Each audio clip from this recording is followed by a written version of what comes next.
Ini mau masuk tol memang. Iya, surat-surat kamu mana? Kok Kamu bisa? selalu lari, bos. Bawa apa? Bawa sabu kamu ya? Video keributan antara anggota Polantas Polrestabes Palembang dan seorang sopir mobil pengangkut pisang viral di media sosial. Insiden terjadi di depan gerbang tol Keramasan pada Rabu 5 Februari 2025. Saat keributan terjadi, anggota Polantas menuduh sopir membawa narkoba. Tak terima dengan hal itu, sopir membuka boks mobil dan menunjukkan isi muatannya yang semuanya pisang.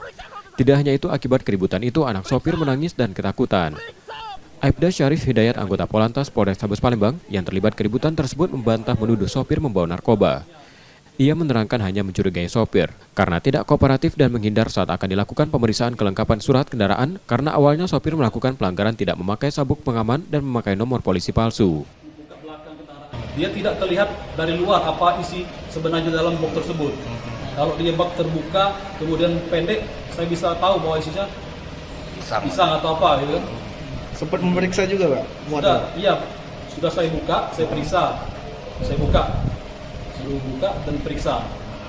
Artinya Tidak ada narkobanya, Pak ya? Siap, tidak. sopir dan mobil artinya melarikan diri. Akhirnya melarikan diri sampai sekarang. Surat tersebut tidak ada sama saya. Tidak Jadi saya ditunjukkan, tidak ya? tahu siapa identitas orang tersebut, saya tidak tahu. Plat nomornya? Cuma ada plat nomornya aja, karena itu di video ada. Kan? Satlantas Polrestabes Palembang saat ini masih mencari identitas sopir karena usai keributan langsung pergi. Yudi Kiswanto, Kompas TV, Palembang, Sumatera Selatan. Nggak boleh.